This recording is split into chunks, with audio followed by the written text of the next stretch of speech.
শুভ বিকেলের অনেক অনেক শুভেচ্ছা ও ভালোবাসা জানিয়ে আজকে আরও একটি ভিডিও শুরু করছি। তো এটাকে ব্লগ বলবো না, কারণ ব্লগ না এটা।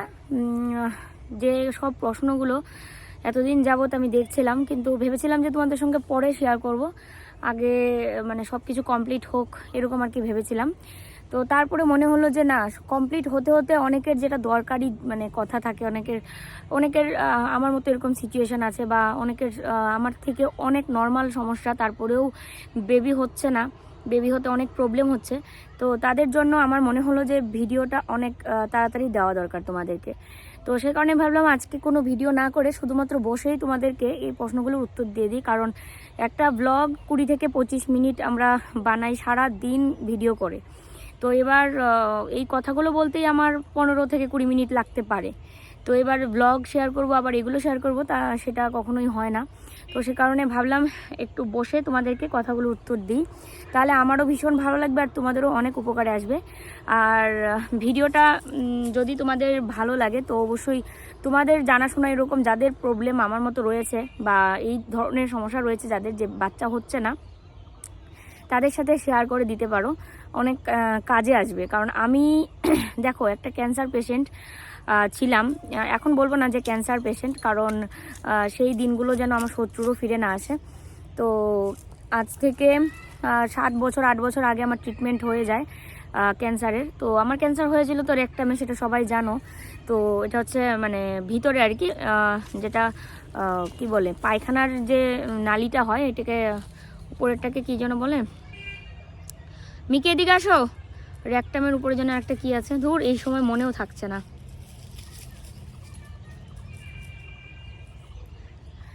যাই হোক, মনে পড়ছে না। রেকটামের উপরেরটার জন্য কি আমি লিখে দেবো যদি পরে আমার মনে হয়। তো এই আমারটা হয়েছিল রেকটামে। তো এটা পায়খানার একটা নালী আর কি, পাকস্থলী থেকে আসে আর কি, ওটা নালী। তো সেখানে হয়েছিল টিউমার থেকেই আমার ক্যান্সারটা ধরা পড়ে। তো সেখান থেকেই আমার ট্রিটমেন্টে আমার অনেক ভিতরে মানে অনেক কিছু ক্ষতি হয়, আর যার কারণে আমার পিরিয়ডের সমস্যা তো ছিলই, তার সাথে আমার ডাক্তার বলেছিল যে 5 বছর কোনো বাচ্চা নেওয়া যাবে না। তো সেই কারণে আমরা 5 বছর তো ওয়েট করছিলাম, আমি কোনো ডাক্তারও দেখাচ্ছিলাম না, যেহেতু আমাকে বলেছিল যে 5 বছর বাচ্চার জন্য ট্রাই না করতে। কিন্তু আরও আগেই দেখালে কী হতো জানো, পিরিয়ডটা ক্লিয়ার হতো। তো এখন তো যেটা দেখা যাচ্ছে, আমার পিরিয়ডটা এখন বর্তমান ক্লিয়ার হয়েছে ওষুধ খাওয়ার পর, কিন্তু আগে তো আমার পিরিয়ডটার ভীষণই প্রবলেম ছিল। তো যাই হোক না কেন, এবার অনেকেই কমেন্টে বলো যে এরকম যে আইভিএফ আসলে কি, অনেকে সেই ব্যাপারটাই জানে না যে আইভিএফটা আসলে কি। আইভিএফ এর মানে ব্যাপারটা হচ্ছে কি, এটাকে অনেকে বলে টেস্ট টিউব বেবি, অনেকেই বলে। তো যাদের ডিম্বাণু এবং শুক্রাণুর সমস্যা, মানে মেয়েদের ডিম্বাণু বা ছেলেদের শুক্রাণু এরকম সমস্যা থাকলেও আইভিএফ করা হয়। আবার অনেকের টিউব ব্লক থাকলেও অনেকের আইভিএফ করা হয়। তো আমার যেটা সমস্যা, আমার ট্রিটমেন্টের কারণে ভিতরের অনেক কিছু সমস্যা হয়েছে। তো সেই কারণে আমার লাগবে হচ্ছে আইভিএফ।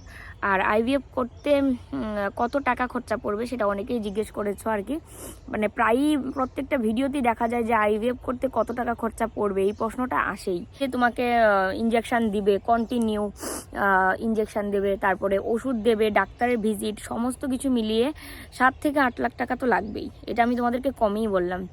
আর যাদের হচ্ছে বাড়ি দূরে, মানে আমাদের তো বাড়িটা জানোই কোচবিহার, আর আমি ট্রিটমেন্ট করাচ্ছি হচ্ছে কলকাতাতে। তো কলকাতাতে ওখানে যাওয়া আসা প্লাস ওখানে স্থায়ীভাবে থাকা, একটা বাড়ি ভাড়া দেখে, আর বাড়ি ভাড়া দেখে ওখানেই সমস্ত কিছু কিনে, এমনিতেও তো আমরা এখানে কিনেই খাই সব কিছু, আমাদের এরকম না যে ক্ষেত আছে বা কিছু, সব কিছু কিনেই খাই। তো ওখানেও কিনেই খেতে হবে।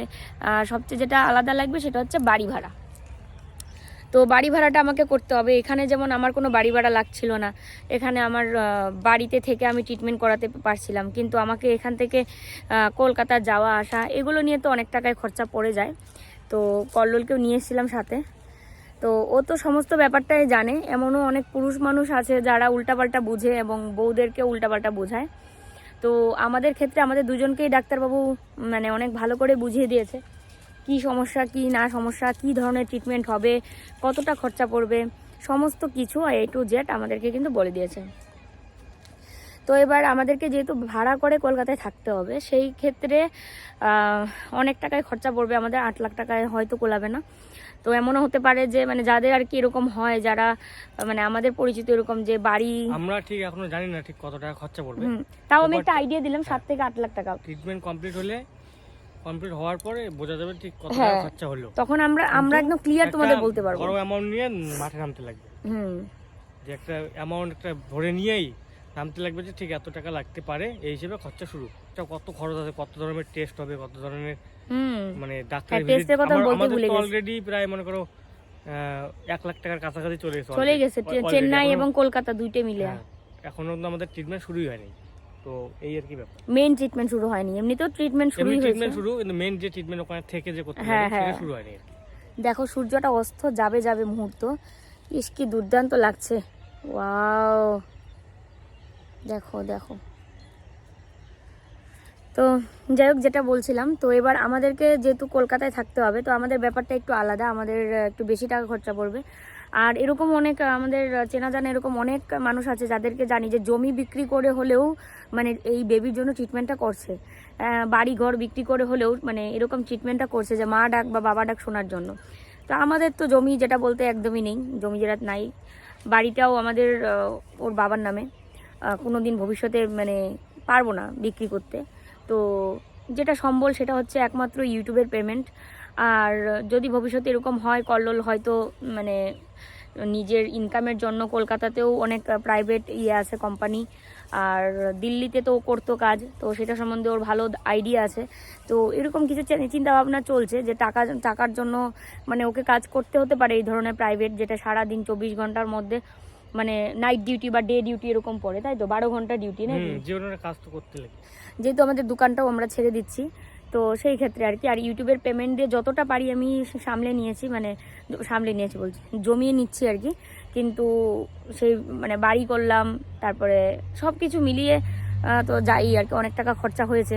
এবার শখ, দেখো একটা কথা কি, বাচ্চার ডাক শোনার জন্য মানুষ অনেক কিছু স্যাক্রিফাইস করতে পারে। তো এমনও হতে পারে আমাদের গাড়িটা হয়তো বিক্রি করে দিতে পারে কল্লোল, ও এটাও বলেছে। তারপরেও দরকার পড়ে, হ্যাঁ যদি দরকার পড়ে, মানে ওর যেটা হচ্ছে আমার বাবা ডাক আমি শুনতে লাগবে, তোমাকে মা হতেই হবে এরকম, মানে যেহেতু ডাক্তার বাবু আশ্বাস দিয়েছে সেই জন্য। তো এইবার এই গেল আর কি কত টাকা পয়সা খরচা হতে পারে, আশা করি তোমরা বুঝতে পারছো।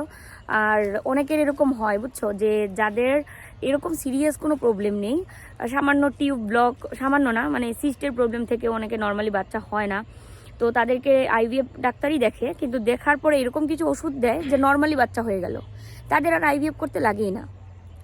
মানে মেন কথা কি, অনেকের বাচ্চা হয় না, 4-5 বছর হলো না বা 6-7 বছর হলো না, তারা বিভিন্ন ডাক্তার দেখালো, মেন জায়গায় হয়তো যাইতে পারলো না, বা মেন ট্রিটমেন্ট করে না করতে পেরেই অনেকে মানে আর কি আশা ভঙ্গ হয়ে যায়। তাদের বলবো যে তারা যে কোনো হোক আইভিএফ কি লাগবে না করো, মেন জায়গায় আগে যাও, মানে ভালো একটা জায়গায়, ভালো একটা হসপিটাল যায়, বিভিন্ন টেস্ট করে দেখো যে আসল প্রবলেমটা কি, সেই হিসেবে ওষুধ খেলে হয়তো নরমালি বাচ্চা হয়ে যাবে। হ্যাঁ, অনেকে ভয়ে যায় না। আমরা যেমন প্রপারটা জানি যে মৌয়ের ক্যান্সার ছিল, ওর কেমোথেরাপি রেডিওথেরাপি দেওয়ার কারণে ওর অনেক কিছু সমস্যা হতে পারে। ফিউচার ডাক্তার এটা অলরেডি বলে দিয়েছে 5 বছর কোনো ট্রাই না করতে, 5 বছরের পরে ট্রাই করতে। মানে শরীর দুর্বল ছিল অনেক কিছু, 5 বছর আমাদের কমপ্লিট হওয়ার পরে আমরা চেন্নাই গেছি, চেন্নাই গিয়ে সিএমসিতে গিয়ে টেস্ট করে দেখা হয়েছে যে বাচ্চা না পসিবল কিনা, ওখানে ডাক্তারবাবুকে খোলাখুলি বলা হয়েছে। তারপর ডাক্তারবাবু বিভিন্ন টেস্ট করার পরে বুঝতে পারলো হ্যাঁ বাচ্চা না পসিবল, সেটা আইভিএফ এর মাধ্যমেই পসিবল। তো সেই হিসেবে আমরা এগোচ্ছি আর কি। তো এইরকম অনেকের সমস্যা থাকতেই পারে, তো ওইগুলো টেনশনের কিছু নাই। আজকাল চিকিৎসা বিজ্ঞান অনেক উন্নত, ছোট মোটো প্রবলেম, বড় প্রবলেম যাই হোক না কেন, চিকিৎসার মাধ্যমে সবকিছুই সম্ভব। সেটাই। আর আরেকটা প্রশ্ন অনেকের, যেটা একদম বিশেষ গুরুত্বপূর্ণ, সেটা বলে আমি কোনোদিন মানে মা হতে পারবো না, আমার দ্বারা সম্ভব না, আমি অন্য কারোর দিয়ে কেন মা হব, বা আমি বাবা হতে পারবো না, অন্য কারোর দিয়ে কেন বাবা হব। এই ধরনের প্রশ্নগুলো অনেকের আসে, অনেক কমেন্টেও আসে এরকম, আর অনেক শোনাও যায় এই ধরনের কথা যে অন্য মানুষের স্পার্ম দিয়ে বাচ্চা হওয়া। দেখো আইভিএফ ট্রিটমেন্টটা তো আর একরকম না, মানে সবার কিন্তু একই সমস্যা যে সেটা না, আছে এরকম অনেকের আছে যে যাদের নিজস্ব স্পার্ম দিয়ে হয় না। হ্যাঁ, সেটা আমি জানি না সেই ব্যাপারটা, কিন্তু আমার যেটা আমি দেখতে পেলাম এবং ওখানে গিয়ে অনেকের সাথে পরিচয় হয়েছে, অনেকের সাথে কথা হয়েছে, হ্যাঁ নিজেদেরই স্পার্ম দিয়ে হয়, নিজের স্বামীর শুক্রাণু এবং নিজের ডিম্বাণু ডাক্তারবাবুরা নিয়ে ওটাকে জায়গোট তৈরি করে, জায়গোটই তো বলে না কিছু একটা, মানে ও আর কি ওরকম একসাথে করে ডাক্তারবাবুরা, ওটা করে নিয়ে তারপরে মানে মেয়েটার ইয়েতে দাঁড়াও ক্যামেরাটা করছে, তো গর্ভাশয়ে এটা পুশ করে, তারপরেই মানে ঠাকুরের কৃপায় প্রেগনেন্ট হয়। এবার এটা এরকম কোনো ব্যাপার না যে আইভিএফ মানেই হচ্ছে অন্য মানুষের স্পার্ম দিয়ে বাচ্চা নেওয়া। এটা অনেকের মনে একটা ভ্রান্ত ধারণা। তো ভিডিওটা করার মানে এটাই যে প্লিজ কেউ এই জিনিসগুলো নিয়ে মানে সময় নষ্ট করো না। যাদের মানে এরকম সমস্যা আছে তারা ভালো কোনো ডাক্তার দেখাও, যেখানে গেলে মানে সমস্যাটার সমাধান হবে।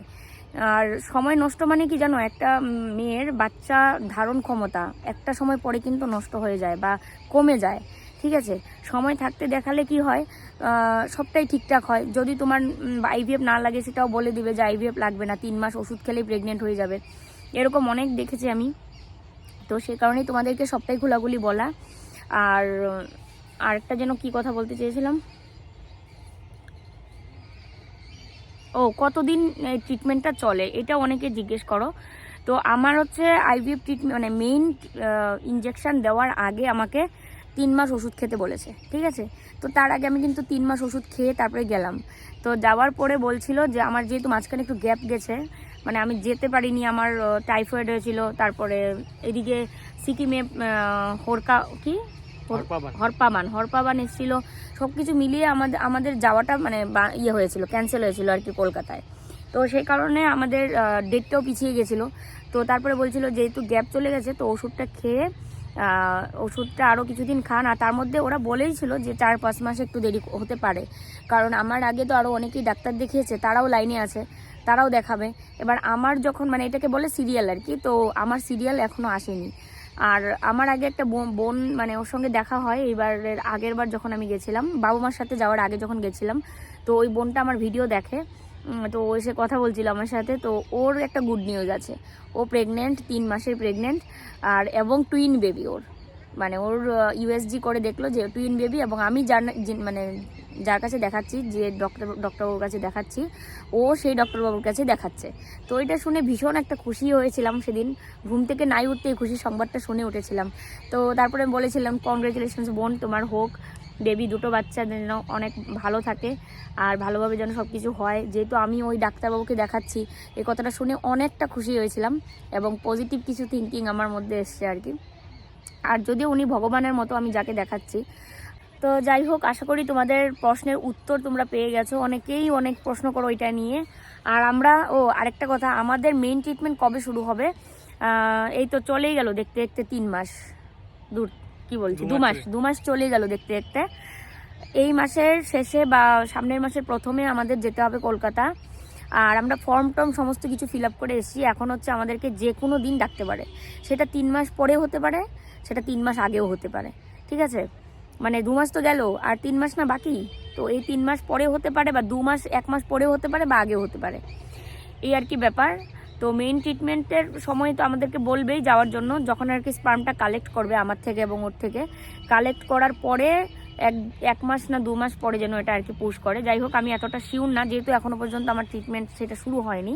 তো তারপর অনেকের অনেক প্রশ্ন থাকে, তো সেই কারণে আমি তোমাদেরকে প্রশ্নের উত্তরগুলো দিলাম, যেন আমার সাথে সাথে তোমরাও ডাক্তার দেখাতে পারো এবং তোমরাও এরকম আশা হতে পারো যে না আমরাও কোনোদিন মা বাবা হব, এটাই আর কি। তো যাই হোক, আজকের এই ভিডিওটা এই পর্যন্তই। তোমাদের যদি ভালো লেগে থাকে তো তোমরা এই ভিডিওটা তোমাদের চেনা পরিচিত এরকম যাদের সমস্যা রয়েছে তাদেরকে শেয়ার করে দিও। আর তারপরেও যদি তোমাদের কোনো প্রশ্ন থাকে আইভিএফ সম্বন্ধে বা আমার কোনো ব্যাপারে, তো অবশ্যই কমেন্ট করো, আমি তোমাদেরকে দেওয়ার চেষ্টা করব সেই উত্তর। আর চলো, এখন হচ্ছে বাড়ি চলে যাব। আজকে আর ভিডিও করিনি, মানে ব্লগ করিনি, ভিডিওটাই তোমাদের সঙ্গে শেয়ার করব, কারণ অনেকের এটা কাজে লাগবে একটা ভিডিও, মানে অনেক গুরুত্বপূর্ণ একটা ভিডিও সবার, যাদের এরকম সমস্যা রয়েছে তাদের জন্য।